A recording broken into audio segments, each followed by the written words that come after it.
All right, we're live. Didn't it used to have a bell when it went live? I'm not sure. I didn't pay attention. Anyhow, Gavagai and Trey has actually joined me tonight. So we're here to discuss. The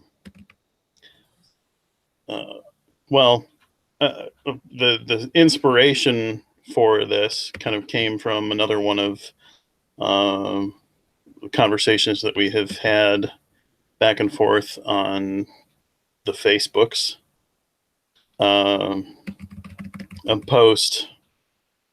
It was basically a pro-life post that Trey had put up, kind of calling pro-life activists to action. Am I wrong, or is that just kind of a live action? It was a pro-life March kind of thing, right? Oh, I know. Yeah, it was a sign of. I didn't even remember. Yeah, yeah. It was a sign from a pro-life march. Right. Speaking of a beating heart. Yeah, and I mean, to me, the whole thing, and the only reason that I even responded to that and made a comment was, I mean, even before I came out of my religious beliefs, I became convinced that the Bible was not a pro-life text in any way, shape, or form. And there, I think I pointed out there's a passage in Numbers chapter 5 that basically prescribes an aborticide for a woman that was suspected of cheating on her her husband rather, with another man. And the husband brings her to the priest, and basically her womb falls out. No, it's not what it says, and it does not say that she was pregnant either. Well, it doesn't say her womb will waste away. In other words, she will not be able to conceive children because of the curse.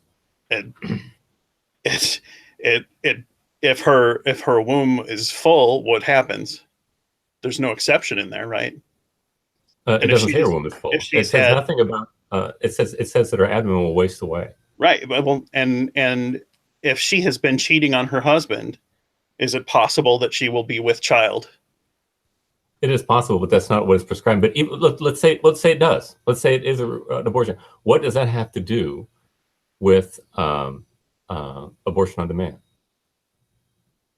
It has to do with the laws of our country. And I mean, would you allow for an exception for abortions of when husbands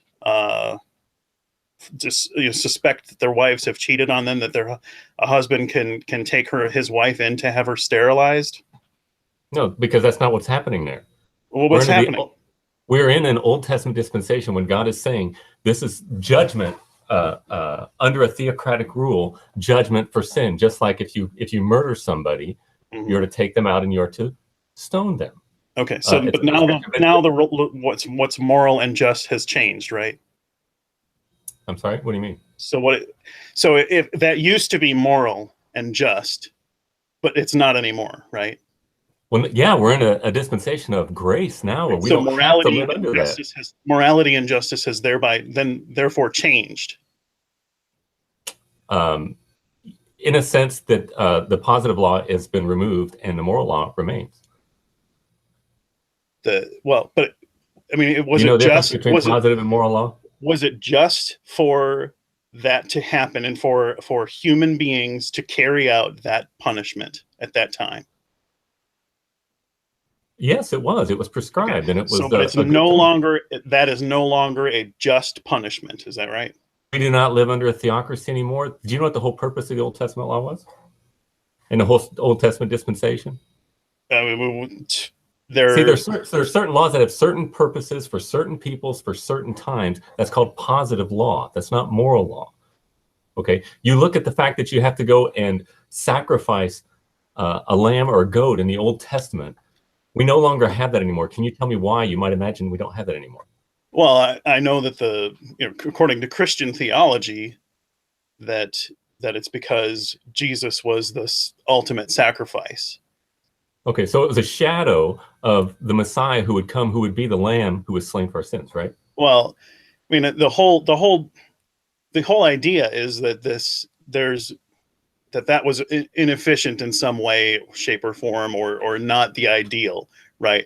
So, but no, it was the ideal, but it was the ideal shadow of the Messiah who was promised to come, who would bear our sins. Why do you even need that? Why not have as soon as getting into the theology, assuming this is all true, as soon as Adam and Eve sinned and this curse happened, why not have Jesus come and be sacrificed and skip over the whole Old Testament if it wasn't the plan. The ultimate plan was this other thing. Okay, so why didn't it happen the way that you would like it to happen? And that's not got nothing to do with it. It's more efficient, right? No, it's not more efficient. Absolutely, it is. You're presupposing the sanctity of existence. I guess I'll call you Gavagai. You can call me David. You can call me David. Okay. So you're presupposing that the way it is done could have been done better to better sanctify existence, which you say doesn't exist. That's not the basis of this. It's just well, sure it is. You just don't like it. No, it has nothing to do with that. You like to put that into my mouth. Oh, does it? But there's no. Okay, tell me what efficiency means then in your view. Efficiency. Tell me what efficiency means. Just taking 2 steps rather than 1 step. That's less efficient. For the sanctity of existence, right? No, just for economy of action. Economy toward what goal, David? Towards the goal of whatever it is that you want to do. Life, right? No. The very thing that motivates you to do everything you do in your life every single day. So let's say that's true.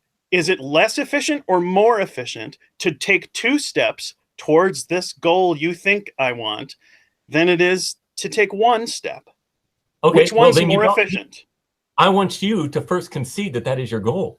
That has nothing to do with my goal, and I've explained that. What is your goal then?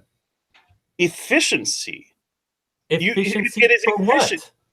Efficiency for the purpose of being a good plan. If I have a design, oh my gosh. If I have a design, yes, and the design is to do X, to save the people. Sure. Let's say save the people. Okay, sanctity of existence. Yeah. That's not sanctity of existence. I mean, you can say that. That's not even true in the case of your theology, because will non-Christians and Christians both exist after they're dead? Yes, they will. They will. So there's no difference between the two as far as existence. So even in your theology, existence has nothing to do with it. Everybody's going to exist forever. When we talk about the law and the moral law, there are 2 principles that found all the principles that we follow. What are they? You tell me. Jesus said the law and the prophets are based this is not my thing. This is your thing. Well, and this is not even something that every Christian is going to tell me. You could ask that question to 5 Christians, and I bet 5 of them would either say, I have no idea what you're talking about, or give you 5 or 6 different answers among the 5 of them that maybe if you chose 5 Christians from the general populace, 5 of my friend Christians would 5 out of 5 would tell you what this was.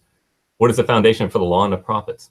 Jesus said there are 2 commandments that found all the law and the prophets and are the foundation. Yes, I'm familiar with that passage. And the love of your neighbor. Okay, so that's what I'm saying. So when I talk about the sanctity of existence, God is existence. He is subsistent existence. That's not even a meaningful statement. God is existence. Well, sure it is. Again, you guys, I can't. Existence is a property. No, it's a property for us. It is an accidental property. That's like God is blueness. It makes no sense. God is the perfection of everything that he is. So that he's not exactly like us, because as I've stated before, we participate in this concept of existence. Existence for us is something that is given to us. It's not our being. Okay. But God does not receive the property of existence that we have is part of your God. I'm sorry? The property of existence that we possess, that's part of your God? No, not in the same sense it is, because he is ase and we are contingent. So we are given our existence in our ontological status, but God does not receive that part of existence that we possess is not part of your God. No, there's an ontological distinction. For us, it's an accident.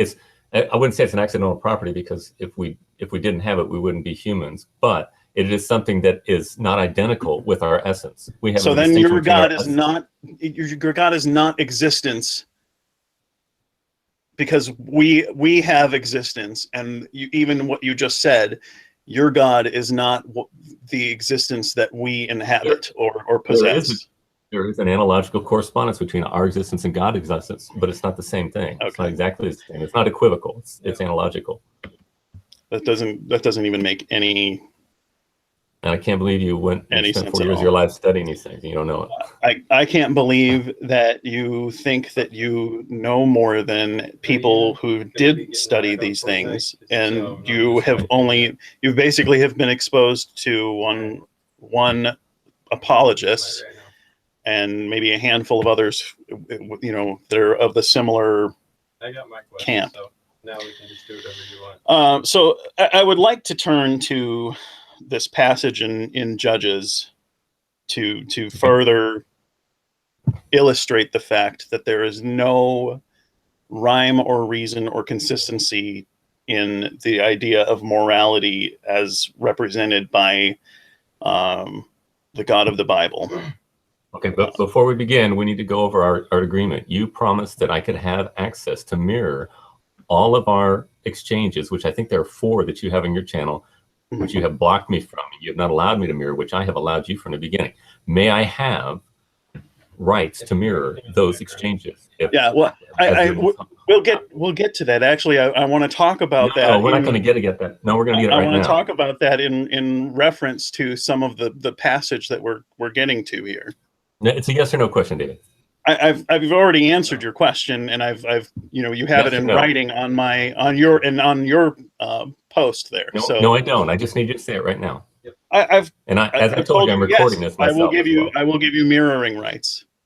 I've told you that. Of our exchanges, all of our exchanges on my channel. I've told you that in writing. Well. I put that on your post. It's there. But I want to circle back to that in a bit when we get to one of the parts of the passages here. Okay.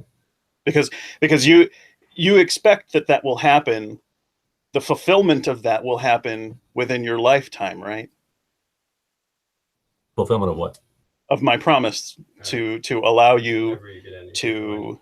I need to fix my mouse. I don't know. To give you the mirroring rights, right? You're not going to give them to me immediately? Well, no, I have a double. I've made you a promise that I would do it. Right? When?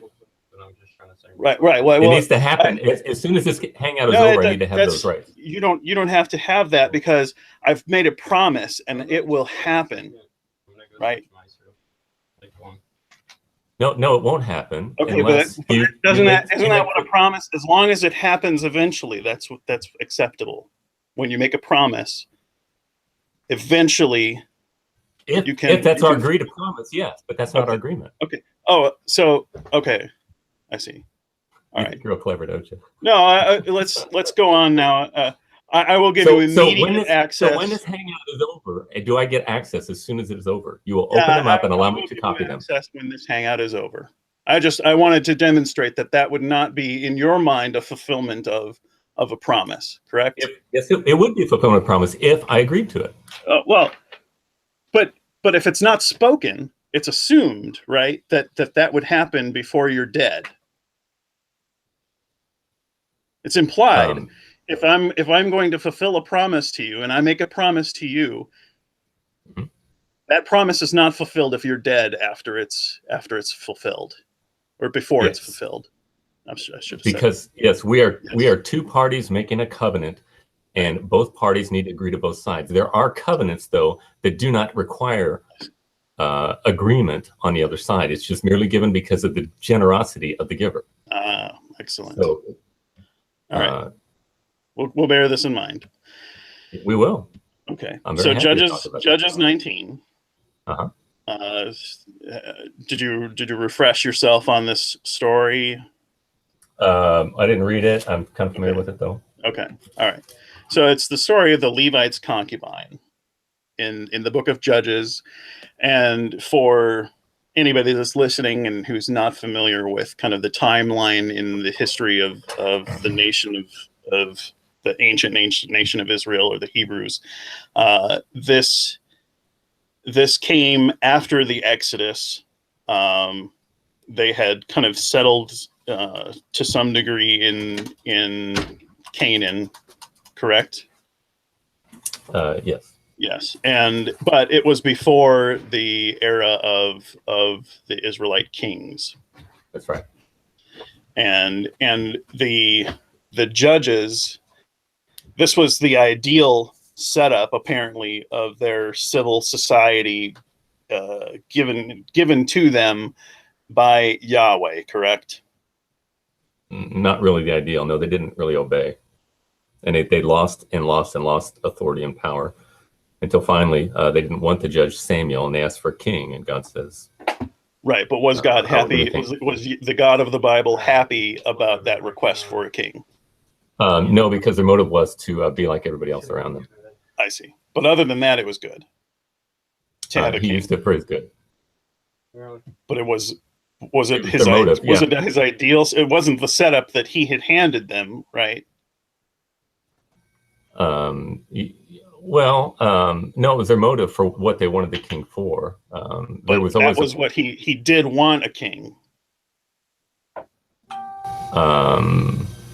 There was a prophecy. I mean, it was promised that the Messiah would be the king who would rule on David's throne. But that happened after they had the king.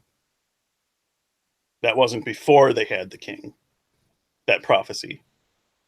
No, that's true. Yeah. Okay. Well, we'll leave it there. So starting in Judges 19, we have a fellow who is not named. As far as I know, he's just a Levite, which was part of the class of Israelites who were where the priesthood came from. He wasn't necessarily a priest. Am I right? Yes. No, he was a Levite. He was of the priestly.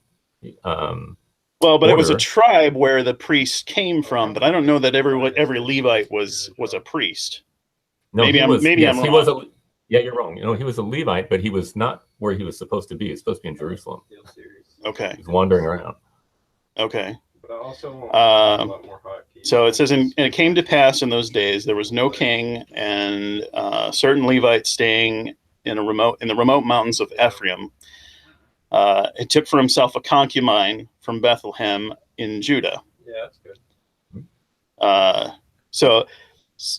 So having a concubine, is that morally acceptable or morally unacceptable? Still gonna work tomorrow? It was not God's plan, but his gracious kindness.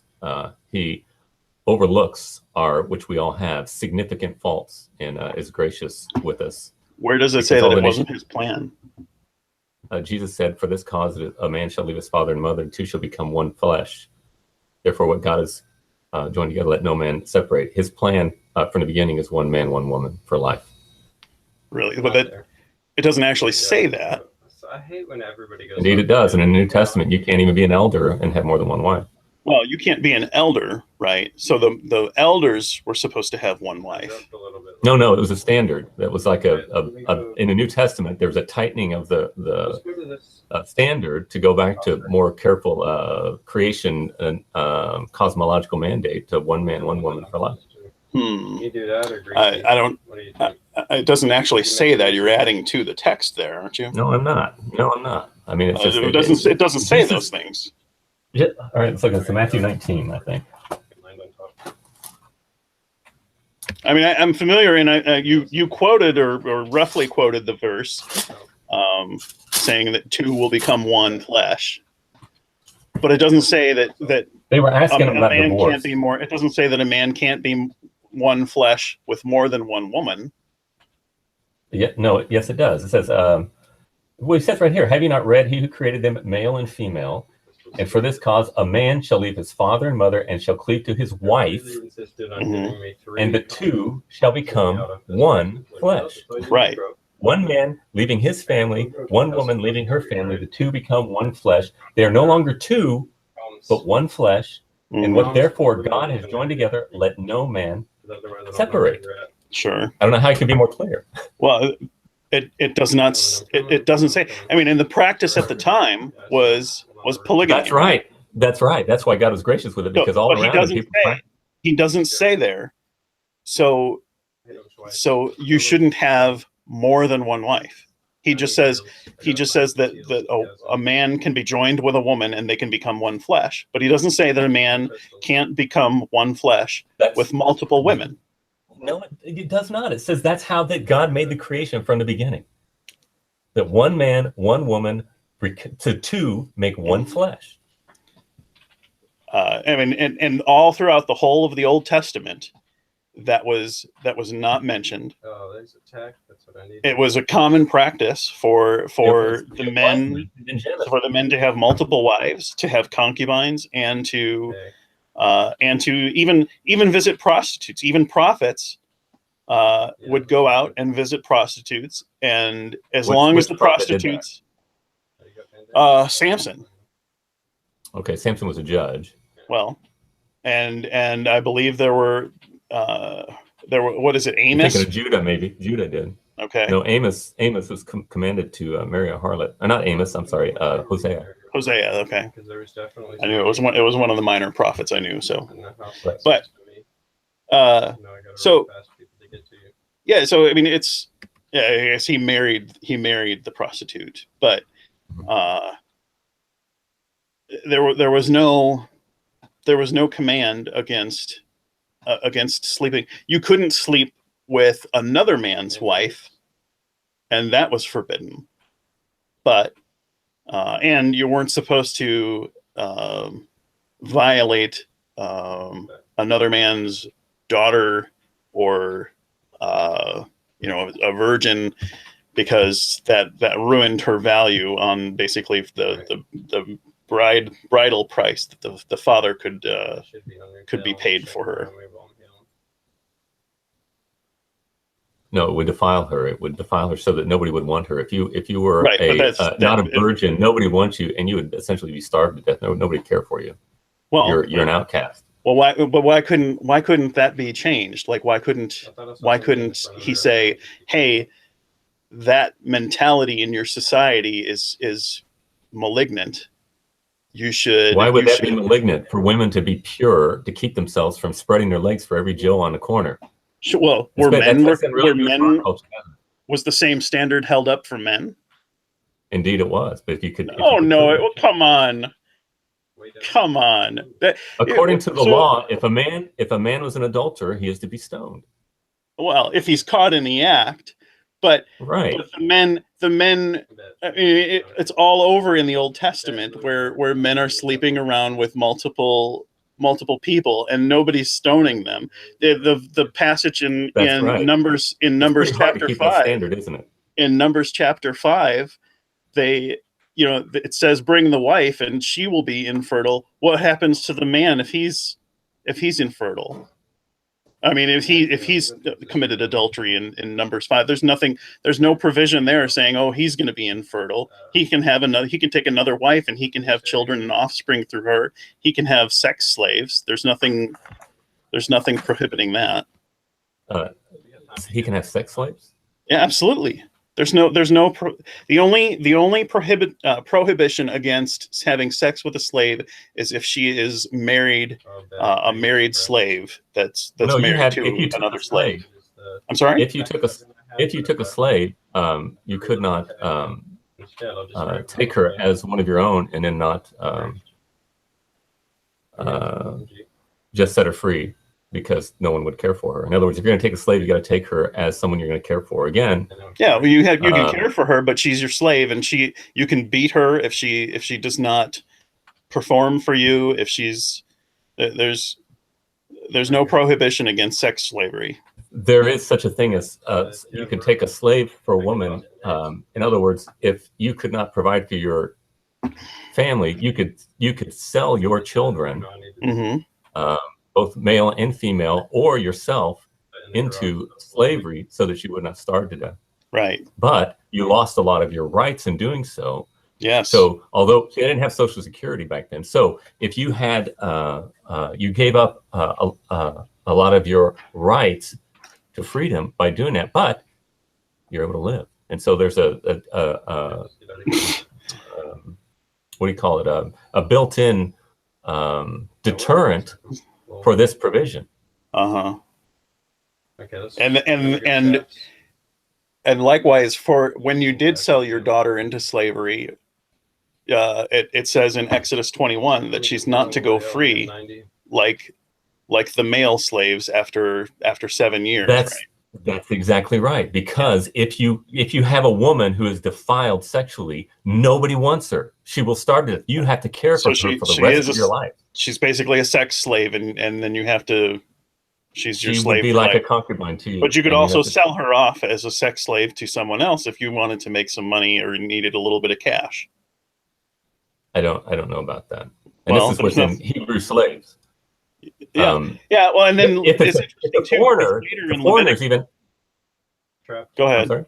I was going to say later in Leviticus, it actually gives a little bit more restrictions on the treatment of Hebrew slaves. So this is a book that was written later after Exodus, and now they're like, oh, it probably is not a good idea to be buying and selling Hebrews as slaves. But you get your slaves. If you're going to get your slaves, get them from the other nations around us. Rubbish. No, the entire dispensation of the Old Testament had two standards, and you could always sell yourself as a slave and a Hebrew. But the Hebrews, your own people, were treated more charitably. Those who were the enemies of Israel were supposed to all be slaughtered. So if they were made slaves, it's kind of a good deal. Well, it was depended on kind of the day of the week whether or not they should be slaughtered, or whether you could take them. It depends on the people and how they slaves, or whether you could take just the virgins as slaves, or wives, or what have you. But anyhow, we're getting off, and I didn't mean to take that long on that, but. So back to the Judges passage here. So the chapter 19 and the first kind of portion of it, there's a kind of a spat between the Levite and his concubine. She goes back to her father's house, and it's interesting. I'm looking in the New King James Version, and it refers to the concubine's father as the father-in-law, which I think is a stretch in the translation there. I don't think a lot of the other translations call him that. Yep. Yeah, no, that's how they should be considered a concubine. We considered like a wife. Yeah, they hadn't gone through a formal ceremony, but different. And so he stays and with the father-in-law, the concubine's father, 4 days, and there's this. So part of the Old Testament storytelling is just so terrible. I mean, there's so much repetition. There's so much extra stuff that's not even doing anything in the narrative. Like, why did we include this bit about, he's staying there, and then he's gonna get up and leave, and the father-in-law pleads with him, no, stay some more, or whatever. Well, how do you think they ended up in the Benjamite camp? You don't think it's important to set that up? I don't think that that's important. I think you could say you don't need the cycle. Thanks, of David. You're the greatest. We all learn. Well, so I'm much not saying I'm the greatest, but that again, that's inefficient storytelling, and it doesn't do anything. It's not inefficient storytelling at all. It is. It doesn't. What work does that do for the story? Because he finally left the final day. His father kept saying, "Stay, stay, stay," and he kept saying, "He said, finally, no, we're leaving now," and he left in the afternoon. Oh, okay. Well, you could do that without the information about pleading with him to stay for the other days, right? I mean, there was a number of days where that's happened, but the father pestered him. They stayed longer than they intended to, and now he's leaving when when it wasn't ideal. He should have left early in the morning, and instead he's leaving in the afternoon. There, it's more efficient. What I just told. Yes. So. The man was not willing to spend the night. He rose and departed and saddled the donkeys. So let's see. They were near Jebus or Jebus, I don't know. And that day was spent. The servant said to the master, "Please let us turn aside into the city of Jebusites and lodge in it." The master said, "We will not turn aside in this city of foreigners." So the Jebusites were foreigners, not Hebrews, I guess, correct? The master told him, so they passed and went on Gibeah, which belongs to Benjamin, the tribe of, so there's 12 tribes. The Levites are one tribe. Benjamites or Benjamin is another tribe. They turned aside to go into this lodge in Gibeah and went in. He sat down. No one would take them into the house to spend the night. But an old man came in from his work from the field at evening, who was from the mountains of Ephraim, and raised his eyes, saw the traveler in the open square in the city, and told the man, "Where are you going, and where do you come from?" "We're passing from Bethlehem to Judah toward the remote mountains of Ephraim. I'm from there. I went to Bethlehem in Judah. Now I am going to the house of the Lord," which is Yahweh. Why do they do that? Why do they say Lord, Lord, in all caps, rather than putting in the Yahweh either spelled out or just the YW, whatever, HW, H? I don't know. Okay. it's either Yahweh or Adonai, and Adonai is not going to be all caps. Yeah. Anyhow, no one to take me into the house. Blah blah blah. Old man says, "Peace be with you. All your needs." So the old man takes him in. And then, so this is verse 22 of chapter 19.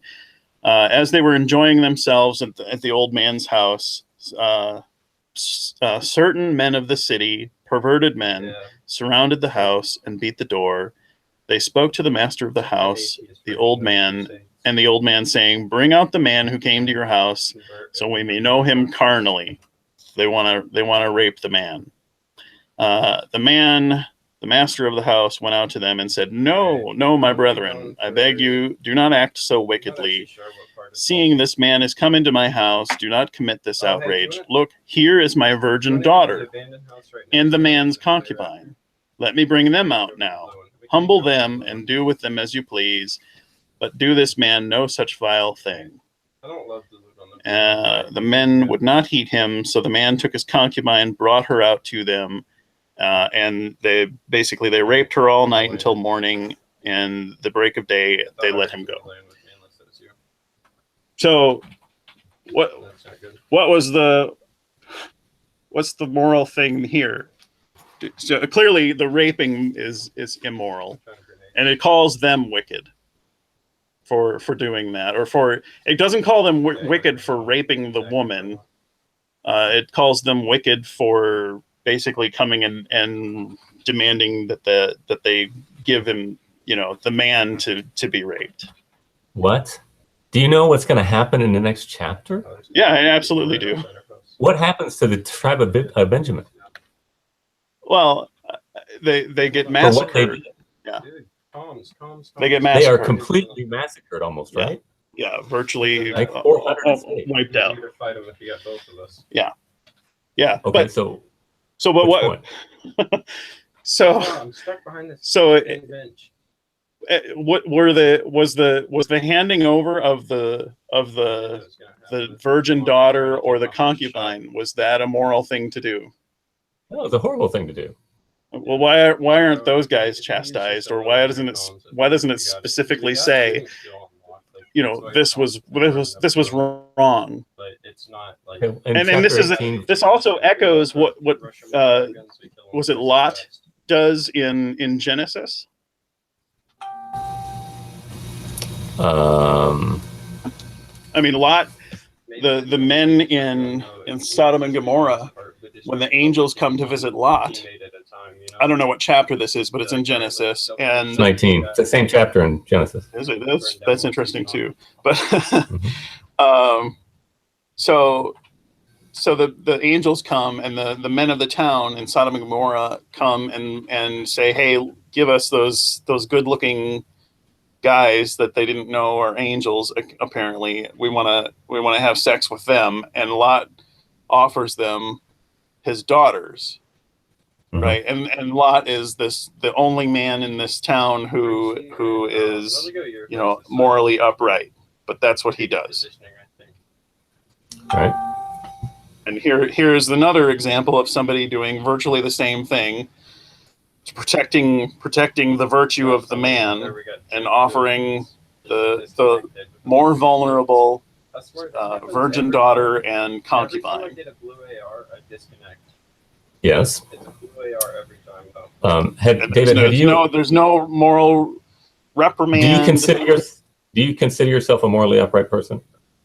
I do my best. Okay, so you would compare yourself to these guys. You would be better, would you not say so? That's a decision that I would absolutely not make, because I would fight to the teeth and bone to protect my family and certainly prevent my wife, and if I had daughters and certainly my sons, who I do have, I would absolutely protect them from going through a horrific experience of being raped. Yes. Okay. Would you participate in an abortion? Possibly, depending on the circumstances. Yes. Okay. Don't preach about them when you yourself do the same exact thing and somehow think that you are morally superior. When did I do the exact same thing? You would slaughter your own child if it were convenient. No, you wouldn't give them over to be raped. Now you're putting things in my mouth. Would you? I just asked you. Would you participate in an abortion?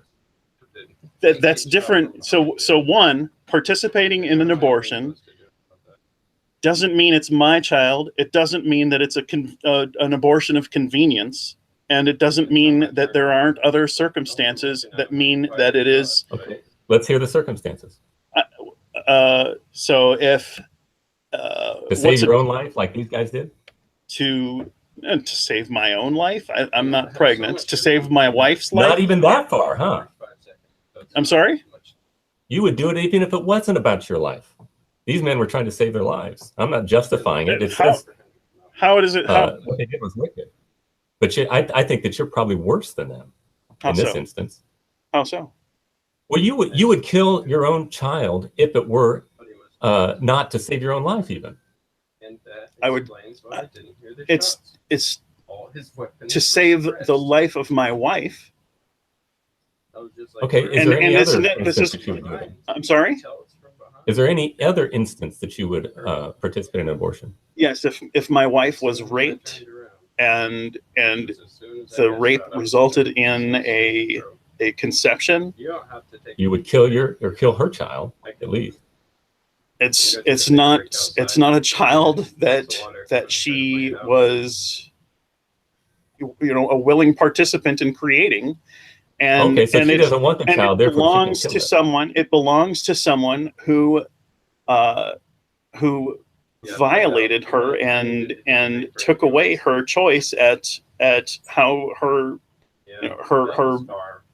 violated her autonomy in her body. And so you would help her to kill her child.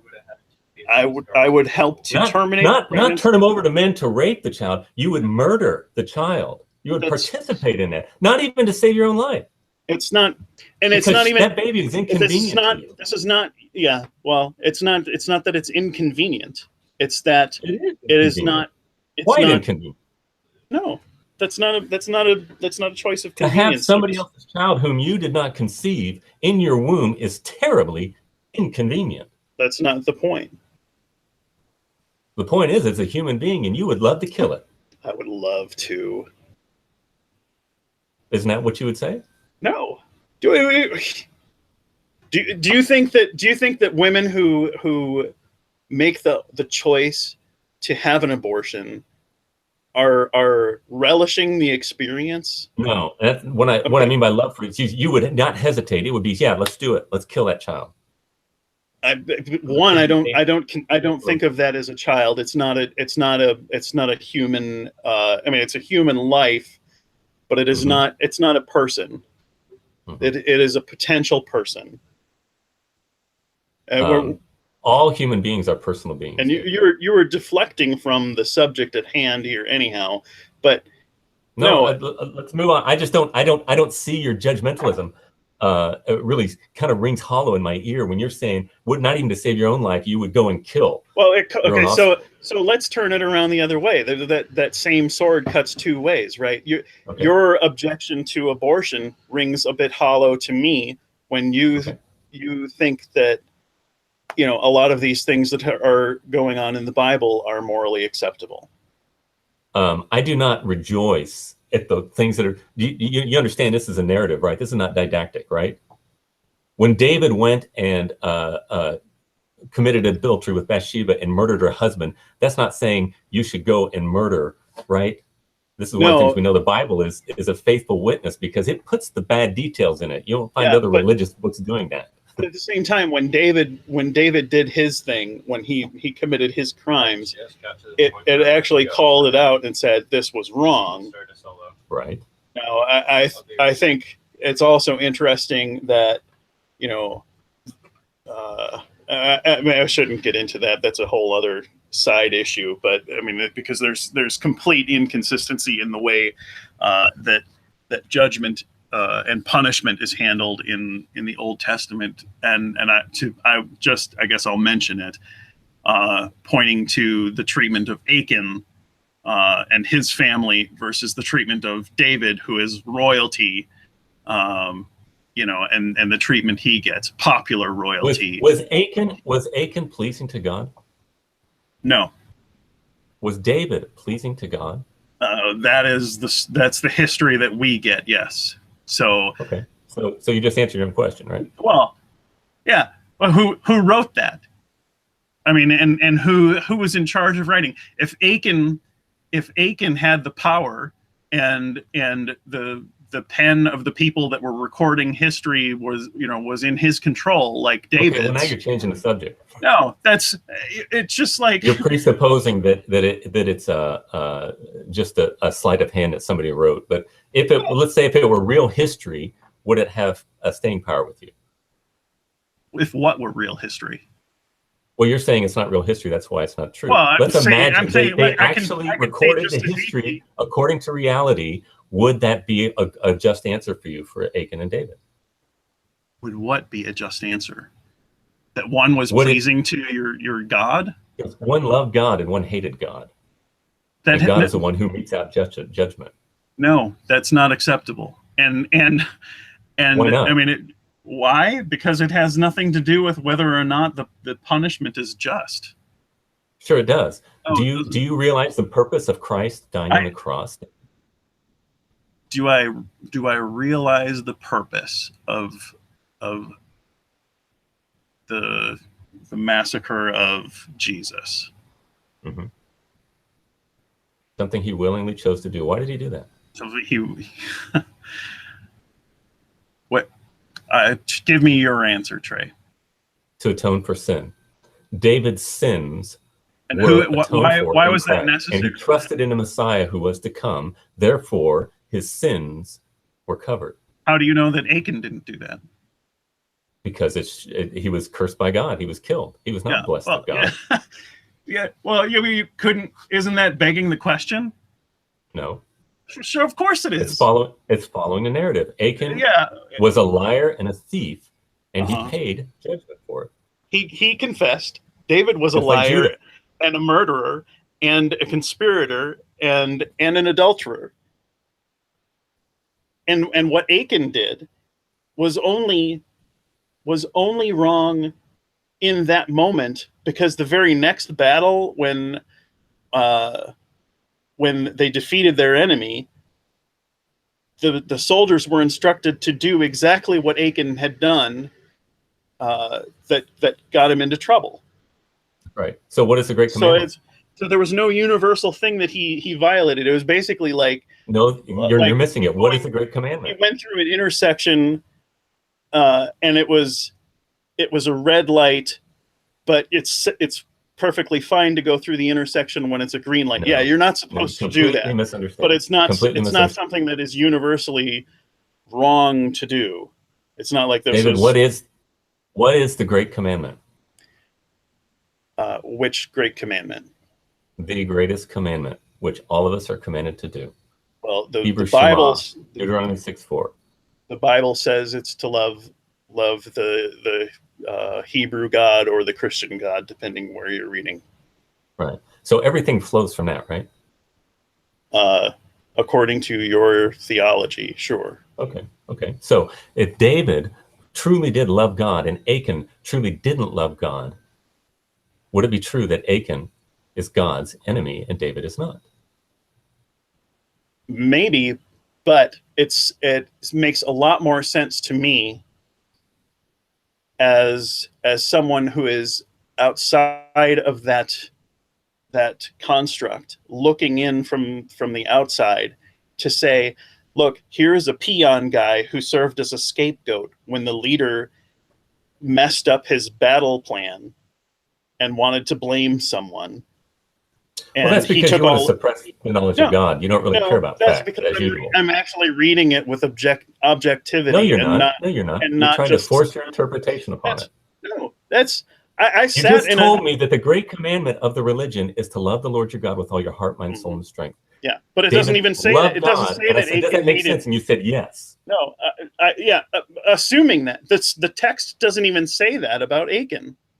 It doesn't say that at all about Achan. In fact, Achan confessed when... And then you get mad because the narrative is too long here. And so we're going to read into Achan's story that somehow he really loved God, but God just killed him because he's a mean guy. No, that's not what I've said. I've said that there is no textual basis to say that he hated Yahweh. Yes, there is. He was killed. But you're assuming that. I mean, if he was murdered just because of what I said, that he was a scapegoat for you to make that because it was convenient for Joshua, how would you know the difference? They're both valid God told them to explanations. kill him. How do you know that? Did he not? How do you know that? Because that was the law that they were to do, to take him out. God, believe he specifically commanded them to as well. Yeah, the story says that, but how do you know that what is written there is accurate?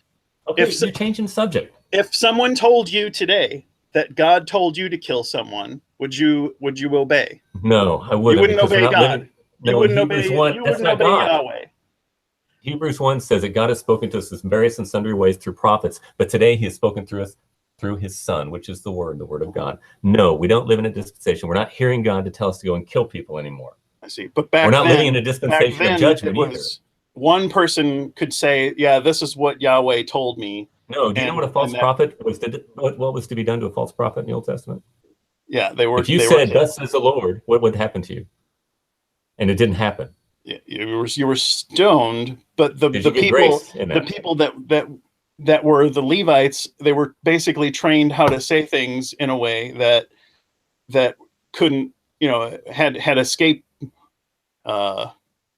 clauses and things, so that you wouldn't say this, thus saith the Lord, and it's something that can be falsified, essentially, not in their lifetime anyhow. What? I The mean, Levites. We're talking about the prophets. the prophets, right? However, yeah. I shouldn't have If said the Levites. prophet said such and such is to happen, and it does Yeah. not happen, Yeah. he is to be stoned. This is why they Right. so revered So- men like Jeremiah, even though they hated him. Well, how? What did Jeremiah say that could have been wrong? Well, I don't. In Anything he his could have said, time. he would have been dead. Yeah, but what did he say? What did he say that could have been proven wrong in his day? That the Babylonians God wants you to go to the Babylonians, and if you do, you can have peace. If you don't, you will suffer. Zedekiah, he said, you're gonna be judged. His eyes were gouged out, and his kids were killed before his eyes because he would not listen to Jeremiah. Well, how do you know that that's the cause? Because it's written in the Bible. What do you want me to because do? the Bible I give you an answer, and you say, "Well, who knows? Who Well, knows?" Okay, let's move on. You just to me, I just don't understand how you can read this stuff and think, oh yeah, I know. Never mind there's a consistent thread here, and well, it's you certainly haven't pointed it out as of yet. You're trying really hard. The inconsistency is all over the place. All over the place. Yeah, here's the consistency. The consistency is you can see the same kind of silliness and unjust stuff going on in our world today that you could back then. And if someone just said, well, the reason that this politician isn't being ejected from power is because he's found favor in the eyes of Yahweh, and this lowly guy who got caught doing some silly thing who goes to prison for life is because Yahweh hates him. Well, it's much easier and I think more credible to say, no, the guy in power is taking advantage of a system that's corrupt and favors the powerful and wealthy and popular, and the peon guy who is lowly and has no standing in society and culture is taking the brunt of the punishment, the full, and maybe he's getting a just punishment. I wouldn't say that was just in Achan's case. David, you realize you always have to assume my perspective in order to critique it. What do you mean by just? What do you mean? Is it somehow bad that somebody uses religion to oppress others? I can say that there is not consistency, and is that sinful to not be consistent? It's not sinful. That word. Okay, what is that it? word has magical connotations to it. Okay, tell me what word you like. Right or wrong and just. And unjust. Unjust. Morally wrong. You're violating an objective standard. Well, you're violating a standard. You're judging others of one for kind it, right? or another. Yes. Okay, so where does that standard come from? It comes from reason. And reasoning, if it doesn't, according to the sanctity of existence, right? I'm sorry? Reasoning according to the principle of the sanctity of existence, right? No. It has there's no principle of sanctity of existence that has anything to do with justice. Okay, then what is it? Use the word that you like. You don't like sanctity of existence. That which promotes life. Because I've never used that word. You keep putting it on me, and I keep telling you and explaining to you over and over again, and I've provided you counter examples as to why it is not the case. And yeah, but I want you to tell me what word you want to. Reasoning toward theology, why it's not the case, and you run shrug it off. Time, David. No, you run every single time. You've never answered it. I don't. What answers what? What is the goal? What are you reasoning toward then if it's not toward life? Reasoning toward well-being. How is that any different? When I say the sanctity of existence, I mean well-being. Existence cannot. You can have very horrible So well-being. existence. So we are made for a purpose full of of well-being, suffering right? and turmoil and sorrow and bad, and that's still existence. Now you obfuscate and I shouldn't No, say that's not true. obfuscate. You know that's not true. You equivocate on the term existence. I do not. You I always absolutely mean do. that which is toward And why don't happiness. why don't you say that instead? Because I told you over and over and over, and you ignore it and then redefine it. No, as a way because that you know that you are the one who's redefining the word. Existence is something that means something other than what you are saying it. No, Jesus said, "I have come that you might have life and have it abundantly." That is the sanctity of existence. It is fullness of life. We have discussed this over and over and over. That is not. That's how I'm defining it, and you know that's how I'm defining it, That is and you not the misdefine term it as it just to is sneak used out. in. That is not the term as it is used in the Bible. That you can't find sanctity of existence in the Bible. No, because I don't. It's not a Hebrew word. Right. Right. It's called hesed.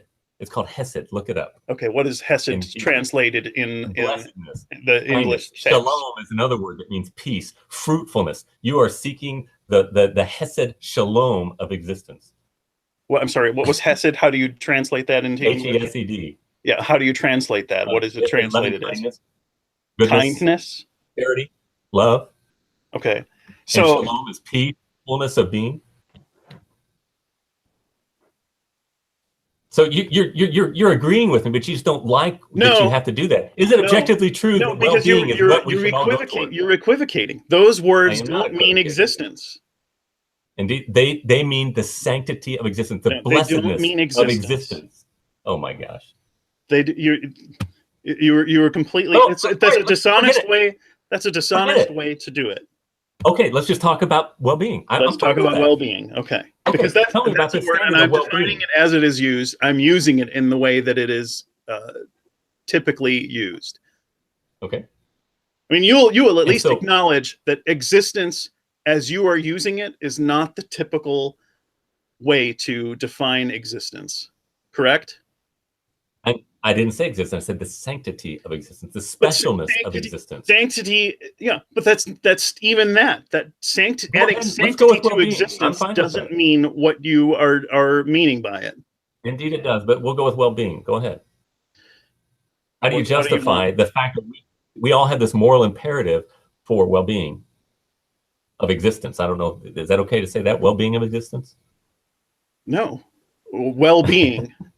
Well-being of what then? Well-being of non-existent? Human well-being of sentient and sapient creatures. Okay. Do you think that forestry should be done just for wanton destruction? No. Forestation. Why? Because trees aren't sentient. They're not. And it's okay to cut down trees, but you should do so in a way that is sustainable. Should. Okay. Why is that? They exist, right? And they're not sentient. Because we are stewards of this earth, right? Not stewards. We are dependent on those things in order to have well-being. And so our existence is important, right? Our well-being is important, yes. Okay. So we should live, right? We should do what we can to live for as long as we can with well-being. Now, and that's an objective fact, right? It is objective in that we have evolved such that this is. Is it a moral imperative? Well, in a sense, it is. Yes, okay, I mean because it is rational to do so. Why is it rational? On the nature that we have. Okay, so we have been determined to sanctify existence, or to value existence, right? To value well-being. Okay, so therefore, it is. Can I use my word sinful to say to kill human beings from your perspective?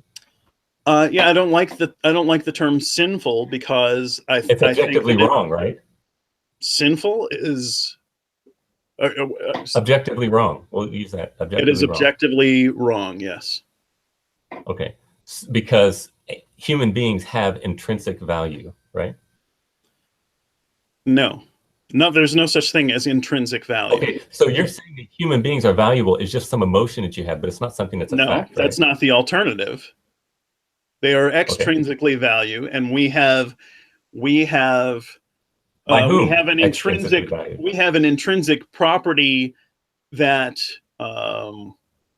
that causes us to value our fellow human beings. Okay, and therefore makes it wrong if you do not follow that inclination. If somebody doesn't do that, they're broken, right? It makes it irrational, and therefore, yes, it's wrong. Well, you're arbitrarily equating rationality with the well-being of humans. No, You're not proving that. I'm coupling two properties of humanity. One is we are rational, and two is we value well-being. Those are two properties.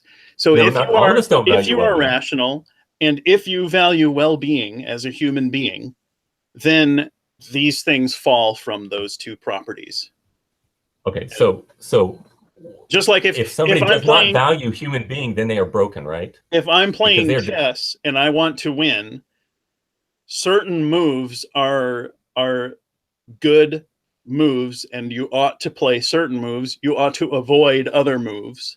Okay, what if I don't want to win? If you don't want to win, then then those moves, it changes what you ought to do. Yes, that's right. Yes, and if humans had evolved the way some other species have evolved, like the praying mantis they the bumblebee or the black widow spider, for example.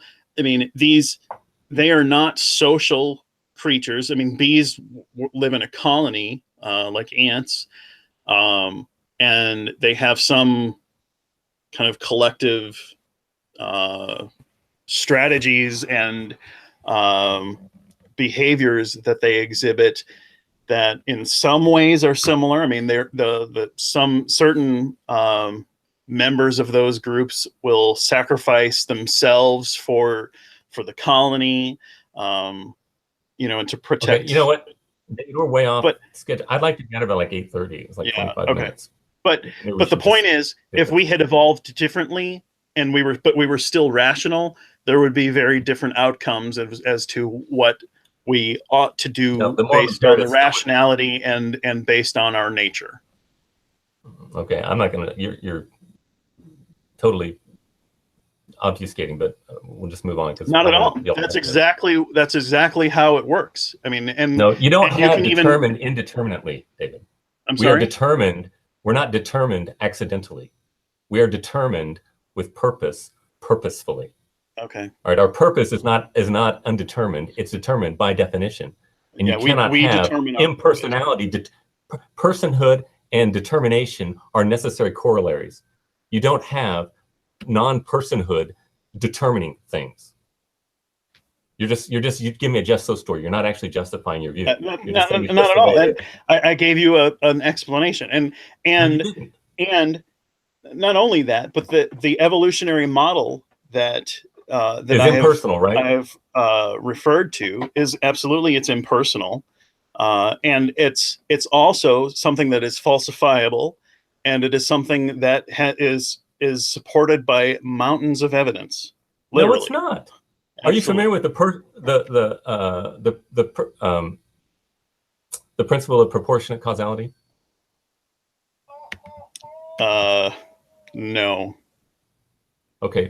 The principle of proportionate causality says that an effect cannot have something that is not found in the aggregate of the cause. Okay. So in other words, you cannot give it. It's like for somebody who's a materialist, we'll say.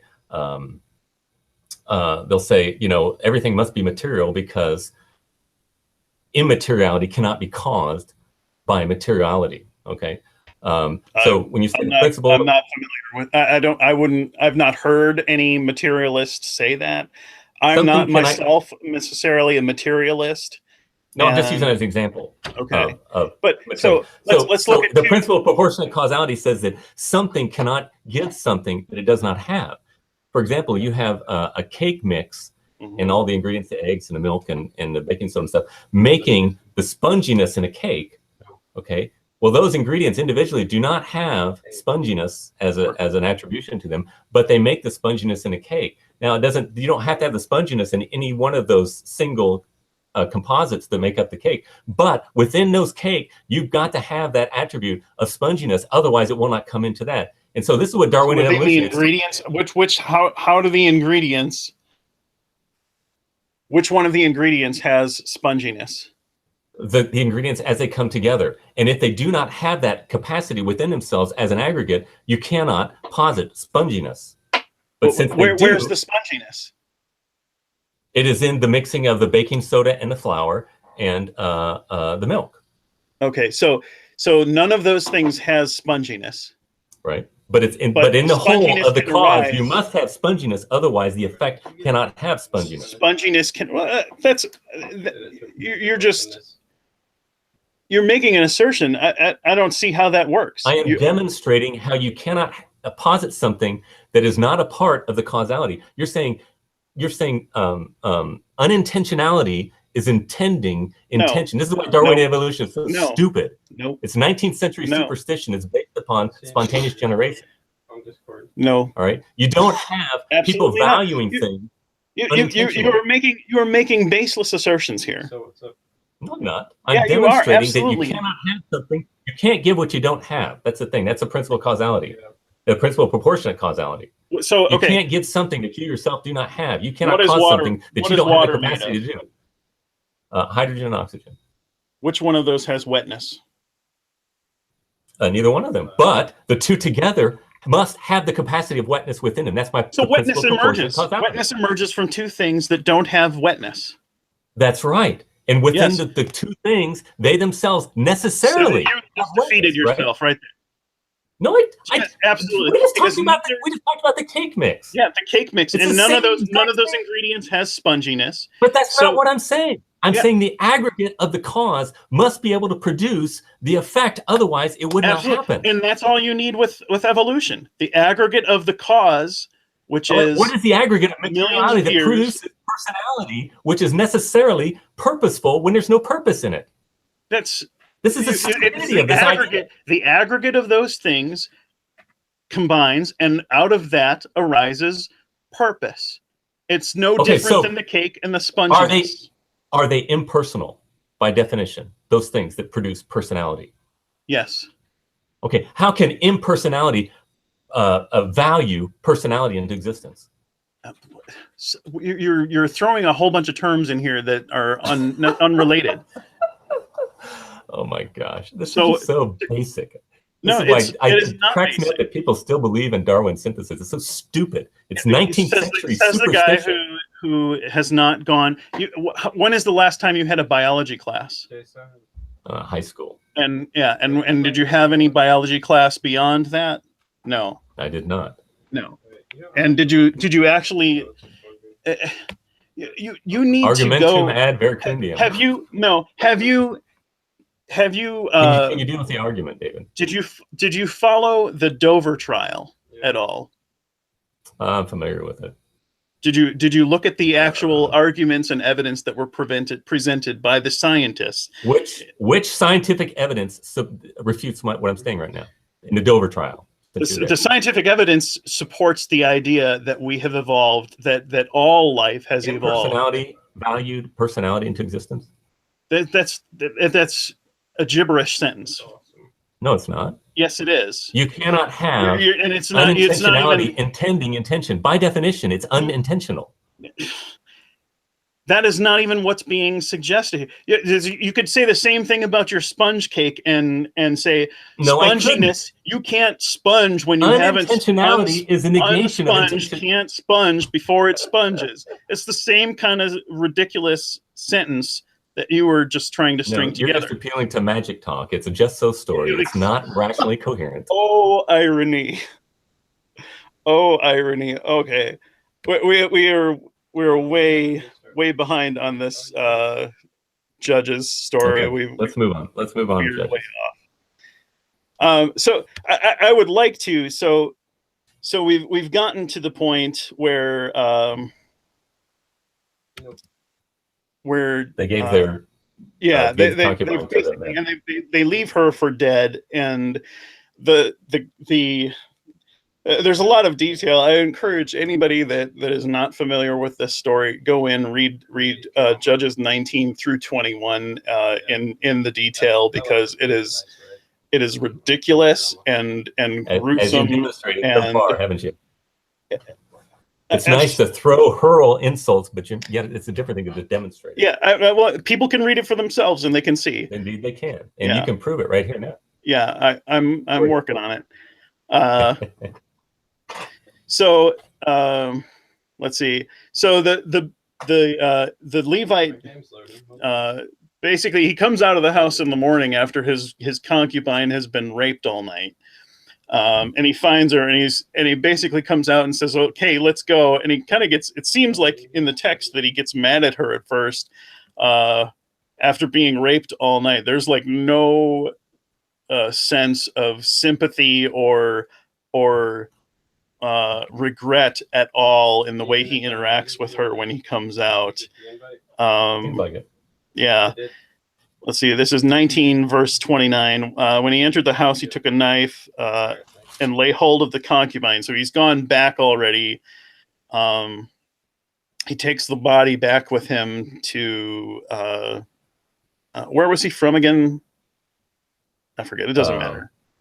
Back home. And he chops his wife or his concubine into 12 pieces, limb by limb, and sends her body pieces all throughout Israel, basically with a message saying, "Speak up," and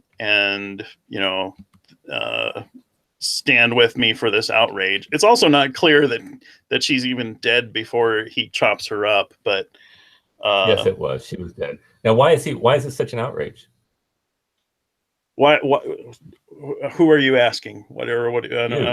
Clarify your question. Well, why it says in the text here, this is such an outrage. Why is it such an outrage?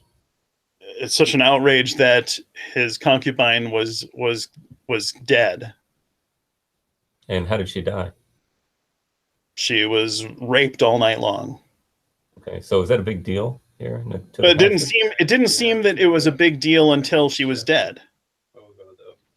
Not too bad. It seems to me like it's a big deal. He cuts her up into 12 pieces and sends it to the tribes of Israel. Then what does he say? Yeah, it was because she's dead. Before that, right? He comes out of the house. He comes out of the house and he finds her and he's like, "Let's go." I mean, we can back up and read it. That part I kind of skipped over it. When her master arose in the morning and opened the doors of the house, he went out to go on his way. So he's ready to leave. He knows that he sent her out to this rapey mob to be raped. And there's his concubine fallen at the door of the house with her hands on the threshold. What does he say to her? You get the chest. Chest is on the other side. Are you reading along with this? He says, get up and let's be going. But there was no answer. There was no answer. So the man lifted her onto the donkey and got up and went to his place. So he finishes his trip home. So to me, there's no indication whatsoever that if she had gotten up and gone with him, that there would have been any outrage or retribution, or you don't know that. In fact, I think you're wrong. There's nothing in the text to suggest it. From the bottom, I feel like. Okay, well, your imagination is fertile. Great, and you want to disprove it. I'm asking you to deal with the text. I'm asking you to deal with the text. Where is there anywhere in the text that suggests before he realizes that she's dead? No. There's no. It doesn't say anything about it. But I know that they took his wife. They wanted to rape the men, and then they murdered his concubine. Yeah. Now, if she would not have died, he would have just said nothing and going on. What makes you say that? The burden is on you, bud. It's not in the text. Okay. It just and when he comes out, he says, "Hey, let's go." Something there. So there's why nothing. not? There's nothing. There's no sense of remorse. There's no. Oh my God, what have they done to you? What do you mean? He just. Oh my gosh. Oh my gosh. You're trying to get blood out of a turnip. That's what you're trying to do here, David. People can read it for themselves. And they can watch this hangout too. Yeah, absolutely they can. So all the children of Israel came out from Dan to Beersheba, as well as from the land of Gilead. And the congregation gathered together as one man before Yahweh at Mizpah. The leaders of all the people and tribes of Israel presented themselves in the assembly of the people of Yahweh, 400,000 foot soldiers who drew the sword. Now the children of Benjamin heard the children of Israel had gone up to Mizpah. The children of Israel said, "Tell us, how did this wicked deed happen?" So the Levite said, "My concubine and I went to Gibeah of Benjamin to spend the night. Men of Gibeah rose against me, surrounded the house because of me. They intended to kill me, but instead they ravished my concubine so that she died. Did you drop the AR? So I took hold of my concubine, cut her into pieces, and sent her throughout the territory and the inheritance of Israel, because they committed lewdness and outrage in Israel. Look, all of you are children of Israel. Give your advice and counsel here and now." So all the people arose up as one man, saying, "None of us will go into this, go to his tent, nor any back to his house. This is the thing we will do to Gibeah. We will go up against it by lot.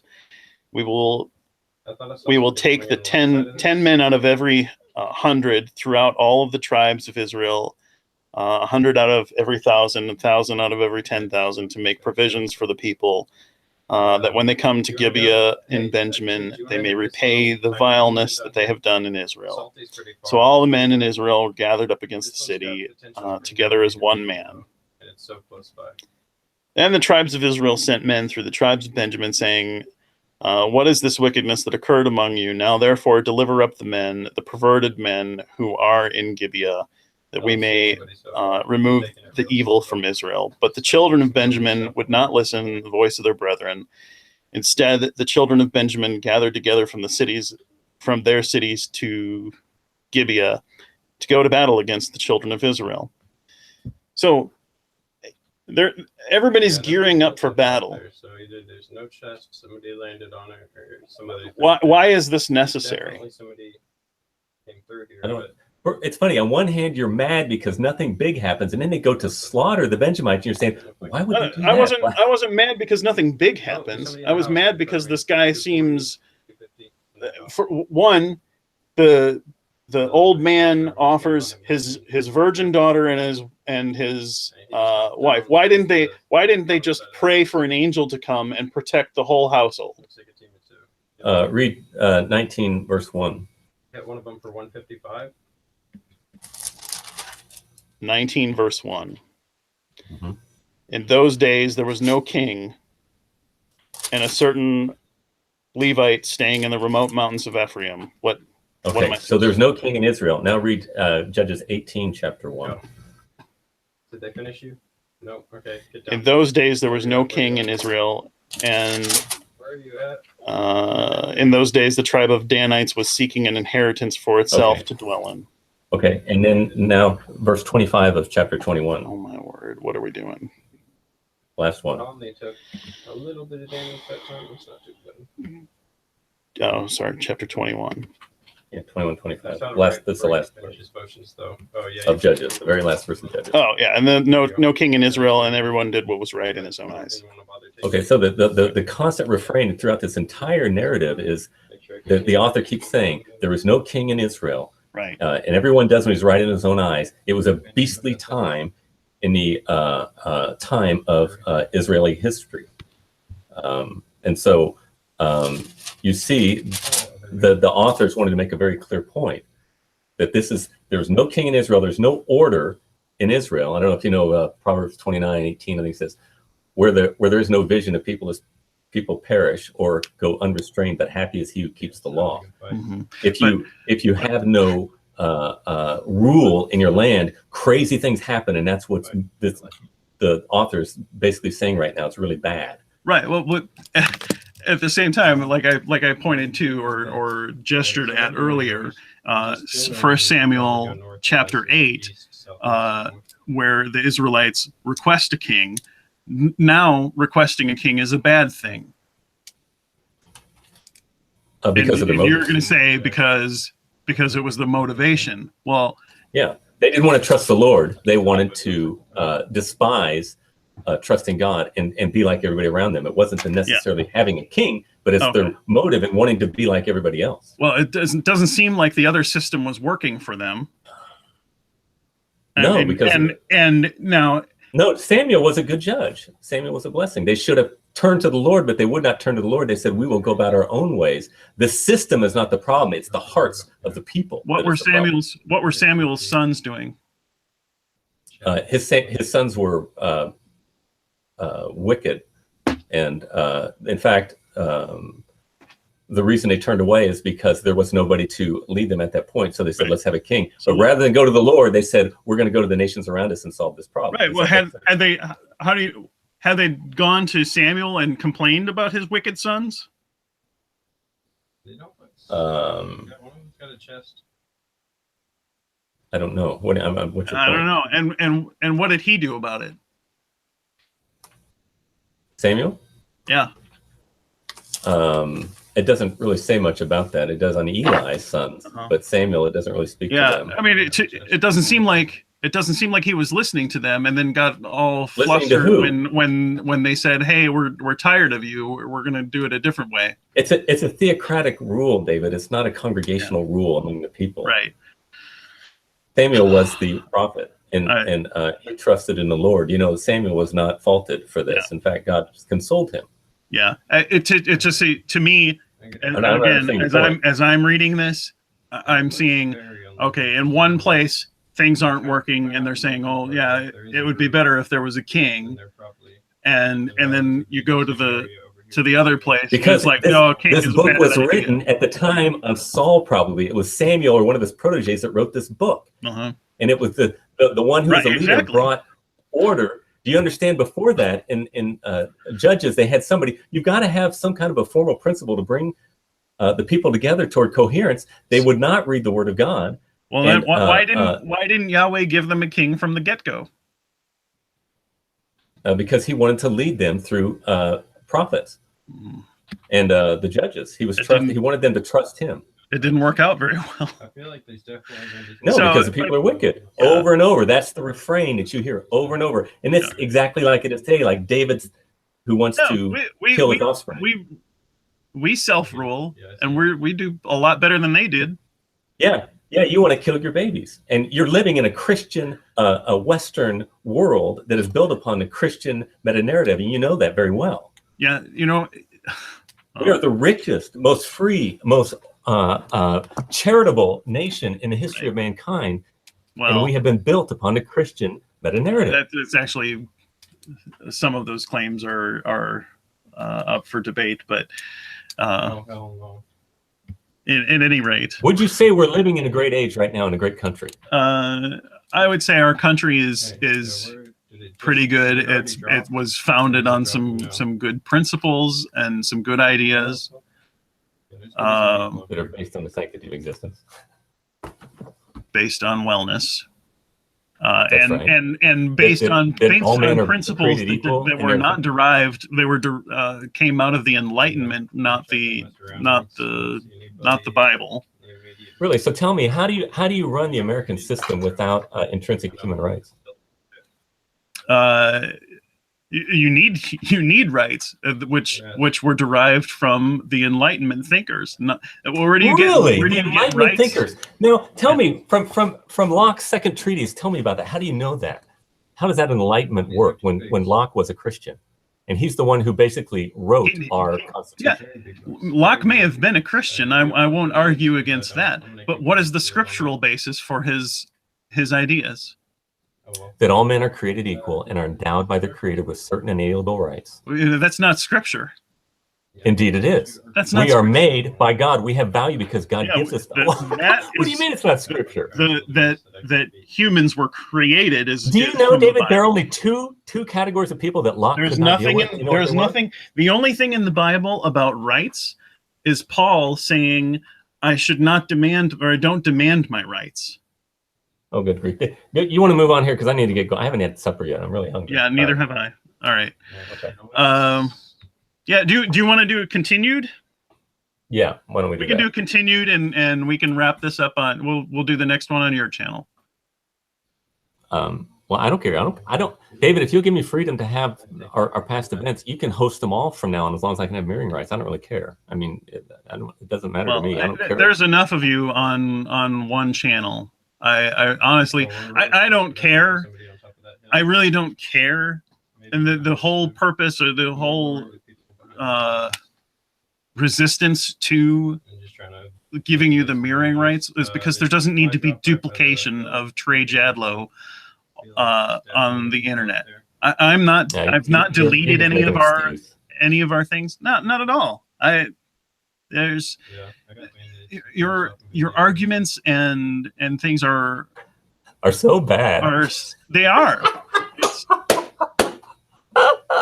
You've not dominated one conversation, my friend. Not one. Again, the domination. And what does that mean? If I dominate, arguments, oh my gosh. You're not basing even your judgment of the conversation on whether or not the content was the substance. That's what I mean by okay, forget it. Anyway, let's go. Yeah, well, the domination is not the right word to use. What would you like? All right.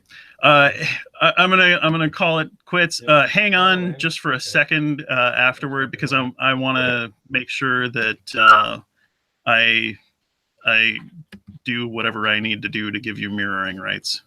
All right. Okay. You're kidding me. All right. Good night, everybody that was watching. I see ya. Thanks.